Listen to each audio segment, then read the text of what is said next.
Bonjour, aujourd'hui on va rencontrer Julien, le fondateur de Teddy Bear. Vous savez, cette marque de matelas qui se vendait au départ que sur internet. Et justement, on va parler Teddy Bear et on va parler DNVB, Digitally Native Vertical Brand.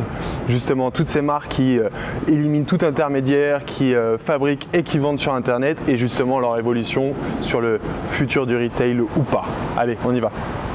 Alors j'ai une question. Comment les marques qui sont établies aujourd'hui pourraient vous copier ou en partie vous copier pour essayer de croître comme vous, d'avoir cette expérience, voilà, d'avoir vraiment cette image que vous pouvez avoir, PR dynamique, agile, etc. Comment ils pourraient faire? Que ce soit les distributeurs ou les industriels, en fait, c'est vrai qu'ils regardent les DNVB de manière assez curieuse. Au début, je pense qu'ils n'y croient pas trop. Nous, on ne croyait pas trop dans le modèle de Teddy Bear. Les gens nous disaient mais on a besoin d'essayer le matelas, difficile à vendre sur Internet, etc. Mais du coup, on y arrive quand même. Donc, ils nous regardent du coup en disant il y a peut-être des choses à reprendre, peut-être dans les codes de communication, dans le lien direct avec le client. Tout ça peut être infusé effectivement facilement, relativement facilement dans un groupe industriel ou un distributeur. Par contre, ce qui va être plus difficile, c'est que nous, on a une histoire qui est différente, on est plus mobile, on a une capacité d'innovation qui est plus facile, on s'y adresse à une cible qui est plus définie et on n'a pas les contraintes que eux vont avoir avec des réseaux de boutiques par exemple, avec des vendeurs, avec une offre de produits existante. Donc